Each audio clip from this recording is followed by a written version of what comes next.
नमस्कार विद्यार्थी मित्र, मी श्री किशोर पवार सर, संचालक promise coaching classes Lasur station. 10वीतील विद्यार्थ्यांना इंग्रजीचा पेपर सोपा जावा यासाठी एक व्हिडिओ सिरीज आपण सुरू केली. या व्हिडिओ सिरीजमध्ये आतापर्यंत 3 व्हिडिओ तुम्ही बघितलेत.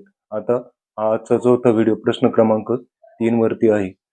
यामध्ये अनेक ट्रिक मी तुम्हाला सांगितल्या आहेत. यामुळे हा प्रश्न तुम्हाला अतिशय सोपा जाईल. तर चला सुरू करूयात हा व्हिडिओ.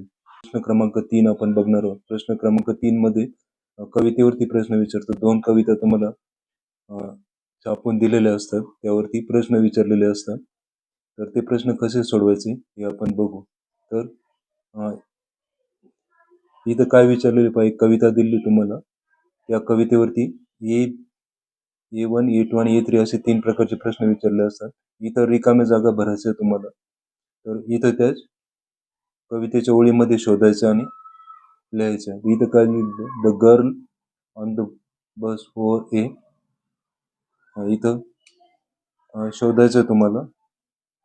इथं आहे 5 वेळ वर शब्द आलाय क्रच, म्हणजे इथला शब्द पाहायचा, त्याच्या पुढच्या कवितेतला शब्द शोधायचा आणि तो लिहायचा.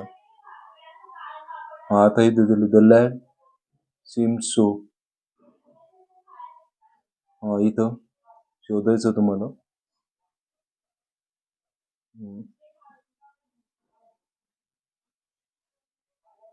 इथं दिलंय पहा,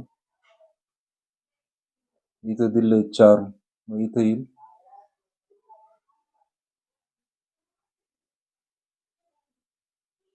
हॅड. काम दिलेलं आहे पहा, तो मुलगा शांत होता, असं काम शब्द येईल. इथं दिलंय, the poet stop to buy some. कवी थांबला, कशासाठी थांबला, तर तुम्हाला नाही जरी समजलं तरी हे शब्द पाहिजे कुठे, त्याच्या पुढचे शब्द लिहायचे. इथं दिलं होतं स्टॉप आलं पहा, इथं पण वरती पण stop to buy some sweets. अशा पद्धतीनं रिकाम जागा तुम्हाला सहली, किंवा ट्रू फॉल्स येते किंवा रिकाम जागा भरा. शब्द पाहायचं कविते, त्याच्या पुढे जे शब्द असेल ते लिहायचे. अशा प्रकारे 2 मार्क तुम्हाला इथे मिळू शकतात. A2 मध्ये पण तसंच दिलेलं असतं. The girl on the bus, इथं दिले वॉज, ती मुलगी बस स्टॉप वरची कशी होती, वॉज. इथं फेअर आणि इथं लवली, इथं दिलंय पहा, लवली दिलेलं आहे, इथं फेअर दिलेलं आहे. त्यानंतर हॅड शब्द शोधायचा आणि तिथे काय ते लिहायचं. इथे लिहिलंय 1 लेग. आणखी काय होतं, वर ए क्रच, असं तुम्हाला इथे लिहिता येईल. म्हणजे शोधूनच लिहायचं उत्तर. येत पण 2 मार्क तुम्हाला मिळतील. त्यानंतर रायमिंग वर्डचा प्रश्न तुम्हाला 5वी पासून येतो.